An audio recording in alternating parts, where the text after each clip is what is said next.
Welcome to skill number 5. Now, this is something that I have personally, it's been a big kind of, I guess, word that has influenced my entire career as a therapist and a space holder.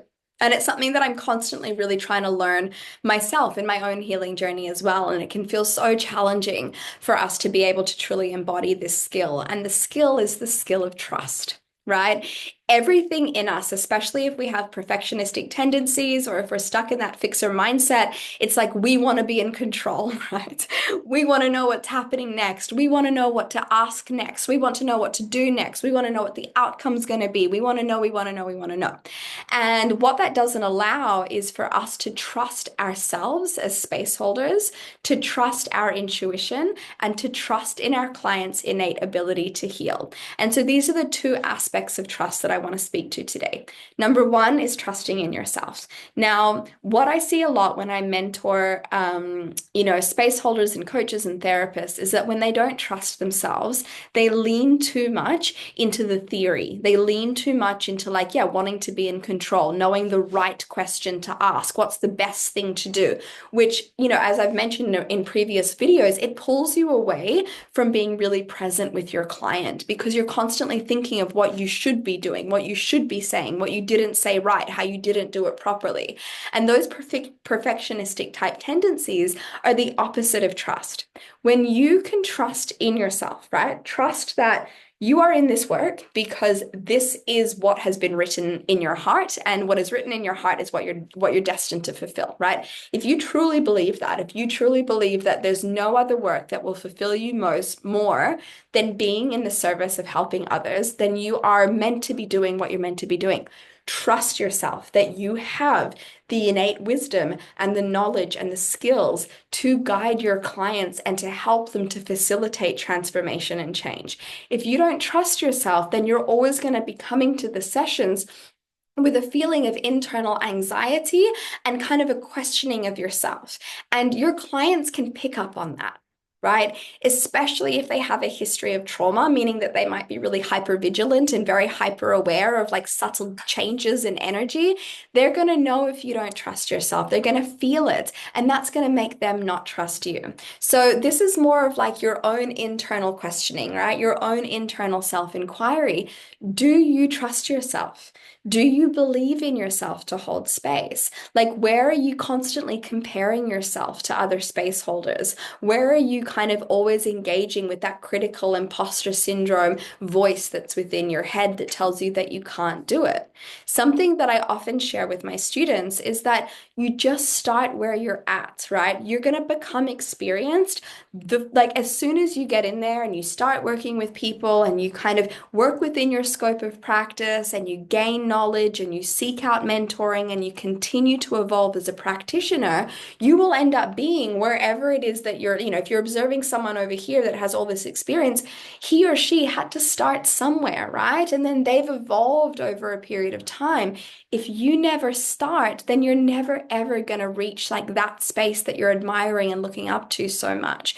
And your trust in yourself will only build once you get started and you realize that you are capable of facilitating transformation, but you got to see it to believe it, right? You got to be able to do it in order to be able to say to yourself, wow, I did that and I could trust in myself, right? So cultivating self-trust as a space holder is also what like a lot of those things we spoke about earlier, being a safe space, being a space that is spacious for your clients. That also comes when they can feel that you trust you because your energy then is grounded, your energy is settled, right? So just notice within yourself, like where don't you trust yourself, or where is your own kind of, internal kind of self-critic showing up? Where is your own sense of self-worth, or low self-worth kind of getting the better of you? Where are you procrastinating and not taking action because you don't fully believe in yourself? It's really important to start somewhere, and having a mentor or a supervisor can really help you in finding that trust within yourself that you can do it. And know that like there is always somebody out there who needs your wisdom exactly as you intuitively feel called to say it and express it in this present moment. I am such a believer that if this is the work that you are designed to do, then it means that there are already people who are waiting to hear from you exactly as you are. And so showing up authentically, showing up with your intuition and giving it a go, you will already be, wiser, and your energy will already kind of, embody something that someone else really needs in this present moment. But once again, if you don't trust and believe that, then you'll never get started and you'll never fulfill the desire that's on your heart, which can feel really shitty and it can feel really like, really lends to us not living a life of purpose and meaning. So trust yourself, trust in your journey, trust in the process of your evolution as a practitioner, and that it's normal, especially if you're an entrepreneur. It is normal for it to be up and down and really, really difficult, because you're attaching yourself to your business, right? You're the face of your business. And I can vouch for this. I've had my own business for, like 17 years, for a very, very long time. And so, like, know that putting ourselves out there in that way, it's going to bring up, and we're going to be confronted with the parts of ourselves that feel inadequate, that feel like we can't do it, that feel not good enough. But it's in these small steps and the trust and the self-compassion that we can bring to ourselves in those moments of ups and downs that enables us to be so great at what we do and enables us to ride those waves of being a business owner that is, it's so challenging, but it's so rewarding at the same time. The second thing is trusting your client. Trust in your client's innate ability to heal. If you don't trust in them, then that fixer mindset will come in and they will feel that you don't trust them, which will make them feeling dependent on you. It can perpetuate their own feelings of shame or not good enough, not good enoughness. They can become really indecisive. All of these things will happen when you don't trust them. I know that at times sessions can feel frustrating. I know it can feel at times like you're going around and around and around in circles with your client talking about the same thing again and again and again, but you got to trust that this is a part of their process.